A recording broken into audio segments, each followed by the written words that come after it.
Thank you so much. Thank you so much. Hello friends, this is Vinay. आज हम देखेंगे Nifty, bank Nifty की expiry bank Nifty Monday को कैसे perform कर सकता है। बार बार एक्सपायरी आता है, सॉरी फॉर दैट। क्योंकि एक्सपायरी अब तो हर दिन हो गया, इसी वजह से ये गलतियां होती हैं, कोई बात नहीं। देखते हैं मंडे को कैसे परफॉर्म कर सकता है बैंक निफ्टी हमारा। कोशिश करेंगे कि एनालिसिस ठीक से हो ताकि हम बढ़िया से ट्रेड कर सकें, क्योंकि इसी एनालिसिस पे मैं भी काम करता हूँ। यही एनालिसिस मैं आपको भी प्रोवाइड करने की कोशिश कर रहा हूँ, so that you can learn and earn. तो एक वन डे टाइम फ्रेम में देखेंगे तो निफ्टी की तरह ये भी एक चैनल में ही है, लगभग उसी चैनल में ऊपर की तरफ जाता हुआ, इसी ट्रेंड लाइन में ऊपर की तरफ सपोर्ट लेता हुआ जा रहा है, आगे बढ़ रहा है, ऊपर जा रहा है। एक्सेप्ट रिजल्ट वाला दिन, जिस दिन काउंटिंग हो रही थी, वो दिन था जिसमें मार्केट गिरा था, और उसके अगले दिन मार्केट अगेन ऊपर चला गया। क्योंकि मार्केट में हमारे बहुत ज़्यादा वॉलेटिलिटी है, बहुत ज़्यादा पैसा है, म्यूचुअल फंड का है, एसआईपी है, सबका पैसा है, हमारे रिटेल ट्रेडर्स भी बहुत ज़्यादा हैं। हम लोग भी रिटेल ट्रेडर ही हैं। तो जिसकी वजह से अगेन वापस से बाइंग आई और वो चैनल में ऊपर की तरफ चला गया। ठीक है, ये तो हम देख रहे हैं कि वन डे टाइम फ्रेम में ये ऑल टाइम हाई के आसपास है। ऑल टाइम हाई के आसपास के ऑल टाइम हाई पे ही है वो। थोड़ा सा नीचे है, नीचे के ऊपर की तरफ खुल के नीचे की तरफ आया था 51,270 के पास। अगेन इसमें से वापस से बाइंग आ गई। ठीक है, तो ये है वन डे टाइम फ्रेम में कि ये अपने चैनल में ऊपर की तरफ है। यहाँ से हमको ये व्यू मिल गया। अब देखते हैं 15 मिनट के टाइम फ्रेम में कैसा बिहेव कर सकता है मार्केट। तो 15 मिनट के टाइम फ्रेम में देखेंगे हम, तो इसमें सबसे पहले कोशिश करेंगे सपोर्ट रेजिस्टेंस फाइंड आउट करने की। इसमें दो तरीके से फाइंड आउट किया जा सकता है। सबसे पहले इसमें हम देखेंगे कि सपोर्ट कहाँ है, रेजिस्टेंस कहाँ है। तो इसमें सपोर्ट एरिया जो देखा जाएगा, दो वैलिड है। एक हमारा पाइवट का भी सपोर्ट मिल रहा है, यहीं पे सपोर्ट का है एरिया। और दूसरा यहाँ पे जो पीछे जहाँ से हमारी बाइंग आई है और वापस से मार्केट ऊपर गया है 51,946 तक, वहाँ तक गया मार्केट। फिर अगेन वहीं पे अगले दिन 21 जून को वापस से ऊपर की तरफ खुल के मार्केट अगेन नीचे आया। नीचे आने के बाद देखेंगे तो उसी एरिया पे सपोर्ट लेके, जो हमारा एरिया है 51,302 का, और रेंज है पूरा ये 51,331 से लेके 51,273 का। तो ये 100-150 पॉइंट का रेंज बैंक निफ्टी में नॉर्मल बात है, कोई बड़ी बात नहीं है। इतने का रेंज बना लेता है, इतने में मूवमेंट हो जाती है इसकी। साइडवेज भी रहता है, तो आप देखते होंगे कि 200-300 पॉइंट उसमें भी लगभग ऊपर से नीचे की तरफ अगर ठीक से ट्रेड किया जाए तो 150-200 पॉइंट का साइडवेज रहता है बैंक निफ्टी। निफ्टी में साइडवेज थोड़ा कम रहता है, वो 40-50 पॉइंट के ऊपर नीचे ही घूमता रहता है। और बैंक निफ्टी में अब रेजिस्टेंस चेकआउट करने की कोशिश करेंगे तो यहाँ पे एक रेजिस्टेंस हमारा ये ऊपर की तरफ दिख रहा है, जो है 51,900 के आसपास। तो इसी चैनल में ये फिलहाल 2 दिन से हमारा 15 मिनट के टाइम फ्रेम में मूव कर रहा है। 20 तारीख को देखेंगे, यानी कि जो 20 तारीख का था, दिन था थर्सडे, वहाँ पे भी मार्केट गैप अप ओपन हुआ था, नीचे आया, नीचे आने के बाद सपोर्ट लिया, सपोर्ट लेके अगेन वहाँ मार्केट ऊपर चला गया। फिर उसके अगले दिन 21 तारीख को देखेंगे, मार्केट अगेन ऊपर की तरफ रेजिस्टेंस के आसपास खुला, फिर अगेन मार्केट इसी यहीं पे नीचे सपोर्ट लेके वापस से ऊपर की तरफ जाता हुआ दिख रहा है। तो अब यहाँ पे हम देखेंगे कि फिबोनाची लगा के कि ये कितना इसका रिटेस्ट हो चुका है।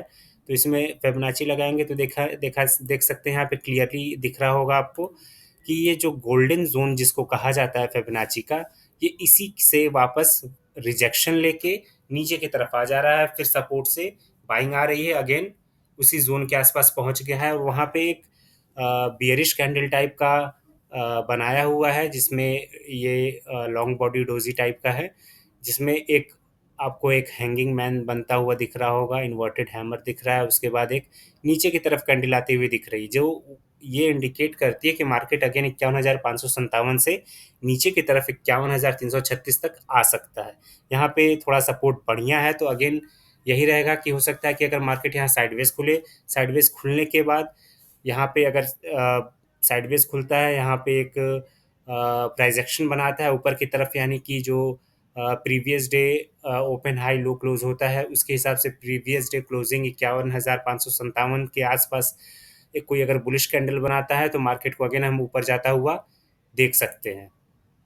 लेकिन अगर यहीं पे ये गैप डाउन खुल जाता है इस सपोर्ट के आसपास, जो सपोर्ट का रेंज है 51,339-40 का आसपास का, जो सपोर्ट रेंज है, यहाँ पे अगर ये खुलने के बाद नीचे आता है, गैप डाउन खुलता है, गैप डाउन खुलता है, तो यहाँ पे सबसे पहले क्या होगा, जो पुट की पोजीशन लेके गए होंगे मार्केट में इस सिचुएशन को, इस सिनेरियो को देखते हुए, तो वो क्या करेंगे, सबसे पहले अपनी प्रॉफिट बुकिंग करेंगे। प्रॉफिट बुकिंग करेंगे तो यहाँ पे ग्रीन कैंडल बनती हुई हमें अच्छे से दिख जाएगी। उस ग्रीन कैंडल के बाद एक वापस से रीटेस्ट आता है इसी सपोर्ट पे, और यहाँ पे एक हैमर बनाता है या डोजी बनाता है। तो अगेन मार्क डोजी को, जैसे ही हैमर को और डोजी को निकालेगा ऊपर की तरफ, तो अगेन यहाँ पे एक छोटा सा रेजिस्टेंस फेस करेगा, जो 51,557 यानी प्रीवियस डे का क्लोजिंग है। यहाँ पे एक रेड कैंडल, अगर दो मार्केट दो कंडीशन में ऊपर की तरफ जाता है, या तो तोड़ता हुआ सीधे निकल जाता है जिसमें हमको बाइंग करने का कहीं भी अपॉर्चुनिटी नहीं मिलता है, क्योंकि उसमें एसएल बड़े हो जाते हैं, कहीं पे एसएल लगाने की जगह नहीं मिलती है, 100 पॉइंट की कैंडल्स बन जाती है, तो वहाँ पे 100 पॉइंट का एसएल तो नहीं लेना चाहिए, क्योंकि उससे कैपिटल इफेक्टेड होता है। तो कोशिश यही करेंगे कि यहाँ पे थोड़ा सा कंसोलिडेशन, कंसोलिडेशन के बाद उस प्रीवियस कैंडल का हाई निकाले या एक रेंज बनाए, यहीं पे एक रेंज बना दे, इस रेंज का ब्रेकआउट दे। एक यहाँ पे रेंज बनाया, रेंज बनाने के बाद ब्रेकआउट दे, ब्रेकआउट देने के बाद अगर मार्केट ऊपर की तरफ जाता है तो हमारा पहला टारगेट यही हो जाएगा 51,904, और उसके बाद इसको तोड़ता हुआ ऊपर जाता है तो वापस से एक रिटेस्ट का वेट करेंगे। दो कंडीशन, या तो रिटेस्ट या तो एक वहाँ पे रेड कैंडल, और रेड कैंडल अगर बनाता है तो उसका हाई निकालना बहुत ज़रूरी है। अगर हाई निकालेगा तभी हम ऊपर की तरफ उस बैंक निफ्टी को मूव करते हुए अगेन देखेंगे, एक नया हाई बनेगा। और ऊपर देखेंगे तो एक खुला आसमान है, कहीं भी जा सकता है। सेलर्स थोड़ा हाथ डालने से डरेंगे, क्योंकि जब एक मार्केट को खुला आसमान मिलता है, रिटेलर्स हमारे पास बहुत ज़्यादा हैं, हमारे पास जो डीआईआई है उनके पास भी पोजीशंस पड़ी हुई है, एफआई के पास भी कॉल की पोजीशन पड़ी हुई है, मतलब वो भी बाइंग करके गए हुए हैं, तो मार्केट काफ़ी ऊपर दिखाई दे सकता है। कि हो सकता है 500 की मूवमेंट यहाँ से दे दे, ठीक ठाक मूवमेंट 500-600 पॉइंट की दे सकता है। हो सकता है एक ट्रैप बना दे, मार्केट ऊपर की तरफ गया, लोगों को, रिटेलर्स को बाइंग में एंट्री दिला के अगेन मार्केट अगले ही कैंडल में नीचे आ जाए, फिर इसी रेंज में मूव करने लगे।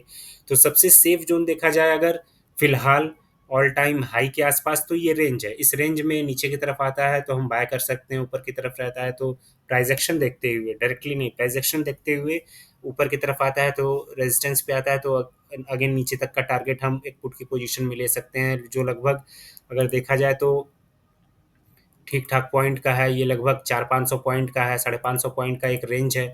इस रेंज में बढ़िया प्रॉफिट्स कमाए जा सकते हैं।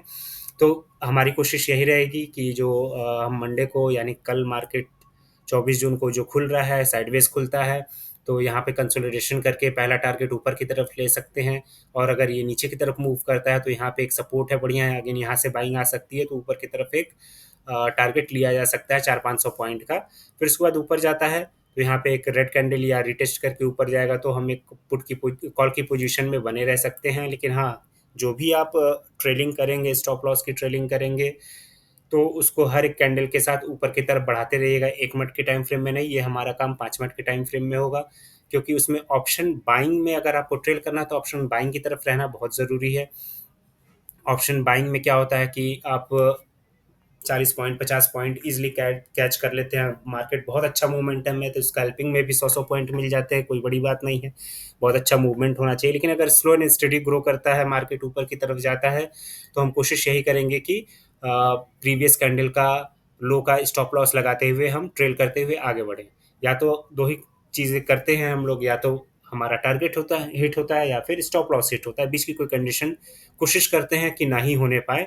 अदरवाइज कुछ प्राइस एक्शन में मिसबिहेव दिखता है, प्राइस एक्शन कहीं ऐसा लगता है कि धोखा दे सकता है, या फिर एसएल हंटिंग हो सकती है, या कुछ भी हो सकता है, या मार्केट रिवर्स हो सकता है। तो उस केस में क्या करते हैं हम, अपना कैपिटल बचाने के लिए, या जो भी एक लॉट पे 500 600 हज़ार रुपये या 1200 1500 जो भी मिल रहा है उसको क्लोज करके, ताकि हम अपनी कैपिटल को सेव करते हुए आगे बढ़ सकें। तो इसमें कोशिश यही करेंगे कि मार्केट अगर गैप डाउन खुलता है तो ऊपर की तरफ का टारगेट लेंगे, साइडवेज खुलता है और साइडवेज खुलने के बाद कुछ देर कंसोलिडेट करता है, फिर अगेन नीचे आता है तो आने देंगे। उसमें पुट के लिए हमारे पास ज़्यादा जगह है नहीं, फिर भी स्कैल्पिंग कर सकते हैं 10 15 20 पॉइंट का।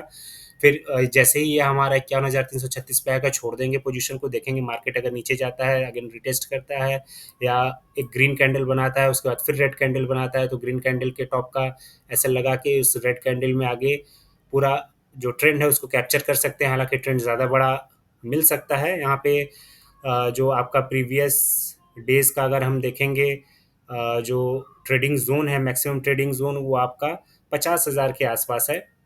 अगर मार्केट नीचे आता है तो ये इस रेंज के आसपास एक सपोर्ट ले सकता है। उससे पहले कोई खास सपोर्ट नहीं है। एक यहाँ पे एक सपोर्ट थोड़ा-सा दिख रहा है, जो आपका 50,724 का है। यहाँ पे स्टॉप अगर इस यहाँ तक आता है मार्केट, तो कोशिश करेंगे कि 75% क्वांटिटी को बुक करके बाकी 25% क्वांटिटी को होल्ड किया जा सके, और एक नेक्स्ट टारगेट हम ले सकते हैं 50,000 के आसपास का। हालांकि यहाँ से लगभग 1,500 पॉइंट का है, तो इतना मूवमेंट तो थोड़ा अभी थोड़ा टफ है। फिर भी कोशिश करेंगे कि अगर नीचे की तरफ आता है तो ट्रेल करते हुए चले, और यहाँ पे अगर ऊपर की तरफ जाता है, ऊपर एक हेल्दी कैंडल के साथ ब्रेकआउट करता है ऊपर की तरफ, तो यहाँ पे एक रिटेस्ट या फिर रेड कैंडल के साथ रेड कैंडल का लो का एसएल लगा के ऊपर की तरफ राइड कर सकते हैं।